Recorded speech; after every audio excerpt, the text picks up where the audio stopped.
Hello everyone, I am Meadow, and this is my Home Defenses Shield Lancer Guide.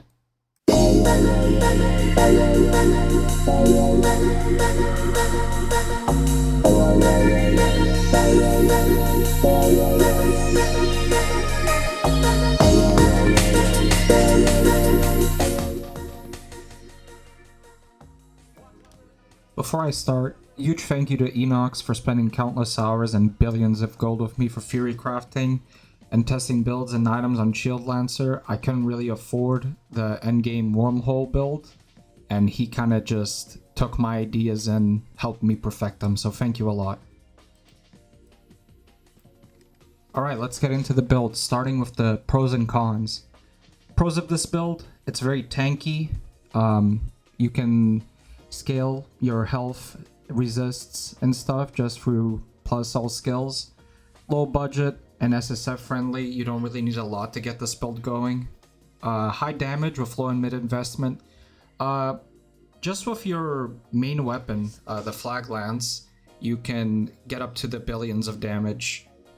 Easy to gear, most of the stuff that you really need is quite common, and it's not that difficult to farm for it yourself.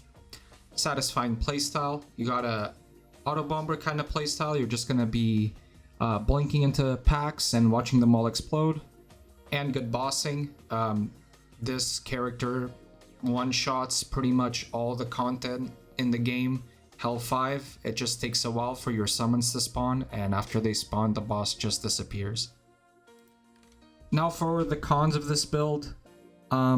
It is the most melee build in the game. All the damage comes from your home defenses, which is procced by shield wall, and you have to basically be touching the packs to do damage, which can be quite annoying. Finding good charms is annoying. Again, you need high enhanced defense on your charms, and market prices are usually going to be very stupid. So I would avoid buying charms off the market, and I just buy them myself. Mediocre clear speed, and this comes from the first point that you're melee. So your clear speed is basically how fast you can blink onto packs and explode them. You're going to one-shot every pack. It's just about how much cast rate you have and how fast you are blinking on those packs.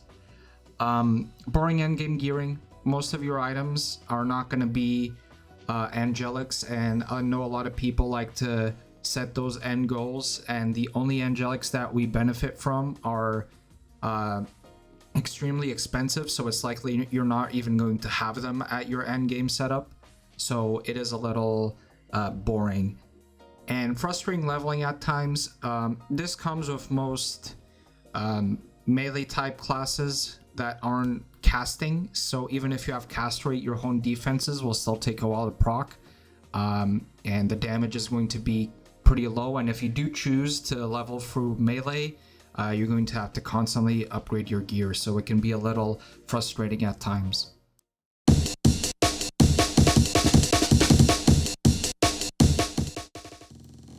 With those out of the way, let's talk about leveling. You can level home defenses as Crushing Lance or home defenses themselves. It's extremely important that you use highlight filters, or your leveling is going to be absolutely miserable. It's not worth investing any money in items that I don't mention outside of this video, unless you're already level 100. So you really do have to make sure that you have your highlight filters on, and that you pick up items that may be useful. Here are the example trees for Crushing Lance. Feel free to pause the video here if you want to take a longer look or screenshot it for later. And here are the sample trees for home defenses. Just follow the melee one until level 16. At level 60, I recommend you swap to home defenses. And on the screen, I'm going to have what your final tree looks like. Just follow along and max the dependencies, and your last 11 points should go into last stand. Here are the sub-skill trees for clearing. And here are the sub-skill trees for bossing.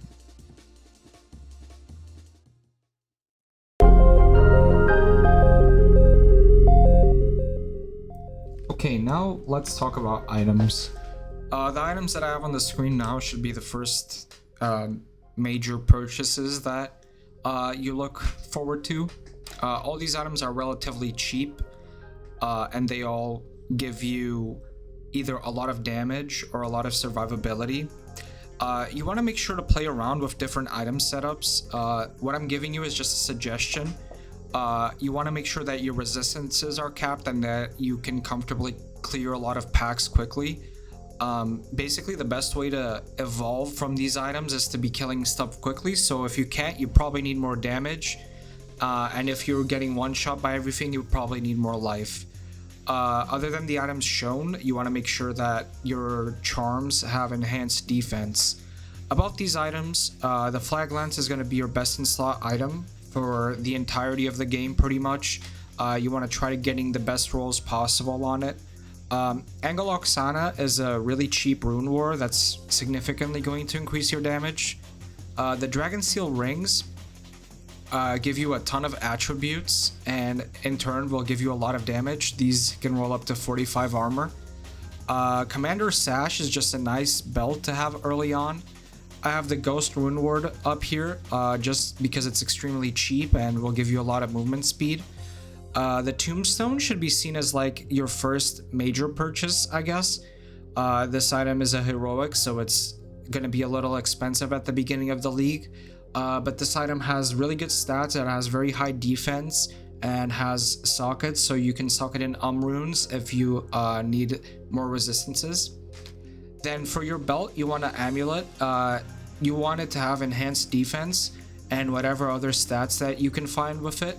You want to be upgrading your amulet along the game until you can get one that has very high enhanced defense and other useful stats. For the helmet, I put Witch's Brimmed Hat here for a damage option. It is a nice helmet, but it doesn't give you any defense or any resistances, so you should play around with the helmet slot and the glove slot to fit your needs. So if you need more resistances, try to get them on these two items. Now onto the mid-game items. First we have Shroud of the Enigma. This is going to be your best in slot chest piece. You want to try to find one with a decent armor roll.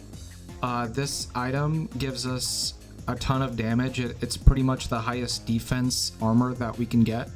It also gives you a teleport, which is going to be your main way of moving around, and it's really going to increase your smoothness of gameplay. Then we have the helmet. We have the Delirium Rune Ward. This helmet just gives us a bunch of plus to all skills. We are still keeping the same weapon. We just want to make sure that whenever we can, we upgrade the star level on it. The main focus of all the items here is to increase our damage and to get the arcane pen as high as we can. So the Arcanist, the main role you're going to be looking for is 25% to enemy arcane resistance. The other stats don't really matter as much, so if you can get a 25% and the rest are okay, that's good, but if they are garbage, it doesn't matter either. Rugal is our belt. It's very good for survivability. Arcanum Asphyxiators are going to be best in slot gloves. These gloves give us a ton of damage, and it also helps us map a little bit. It increases our explosion size. Boots, I have Ninja Tabby here. You could go for this, or you could go for Ether Walk. Ether Walk will be in the end game items, but I put Ninja Tabby here because sometimes at this stage of the game it might feel like you don't have enough cast rate, so jumping around is also a very good option. And for the shield, this is going to be your big purchase. This is going to be the first item that you're going to sink a lot into. Gabriel's Unholy Oath is the perfect item for not only clearing but also single target. It buffs our summons when we're trying to boss, but it also has the highest armor value in the game, which means that it's going to increase our clear speed as well. You want to look for one that has the most amount of sockets possible, but also has a good armor roll. The other rolls don't matter as much, so get one that's affordable with 6 sockets and a good amount of armor. One thing that I'll have up now on the screen is the detonator set.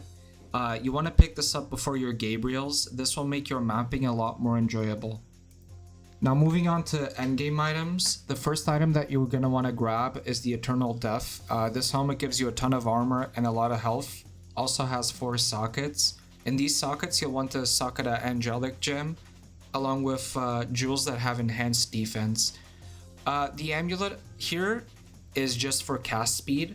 This will make your mapping a lot more enjoyable.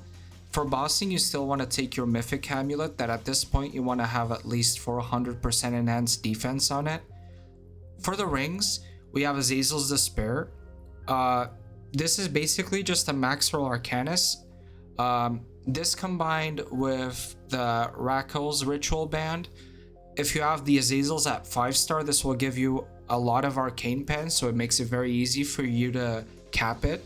At this stage of the game, you want to be sure that you have 100% arcane pen, as that's going to be your best way to increase your damage. And the charms, you still want to have enhanced defense on all of them. You want to use medium charms along with the detonator set, and that's still going to be best in slot. Just make sure you have high rolls on all your enhanced defense, and that's probably going to be the thing that you're always going to be able to improve, just because a lot of people don't sell them. So you should obviously still have all of these in your item filter and make sure you pick them up. For your potions, you want Blood of the Spartan, Ghostly Potion, Caffeinated Coffee Container, and Empty Bottle of Vodka. These are pretty self-explanatory if you read the text. To proc the coffee buff, we want to get a Molten Paw in our offhand and use the active, and that will ignite enemies with the shield wall because it counts as a hit. As a little extra, here's some example of some magic find items that you can use. You can also use Graxi's Mom Lure on your trinket slot to increase your magic find. Hone Defenses is a really good build at magic finding, because with items like these, you can still comfortably one-shot all the packs on the map, and since we're still using our best in slot chest piece, we can still teleport everywhere, and the gameplay will feel just as smooth as if you would be using your best in slot gear. In all these builds, you want to make sure that you use the sockets in your items to fill the needs of your character. Obviously, I give you examples, but if you're lacking resistances, you should always socket runes. Lastly, I want to talk about my Merc items. The Leviathan Carcass and the Harlequin's Veil are for survivability, but the Havoc Rune Ward will give us a really good increase to our defense, thus increasing our damage. You want to try to get this later on in the game. You want to try to get the Defiance Aura as high as you can. The weapon is an Aurora's Might. This will just help you cap your resists if you can't fit it in your gear. The con to this is that if your Merc dies, you're likely to die as well.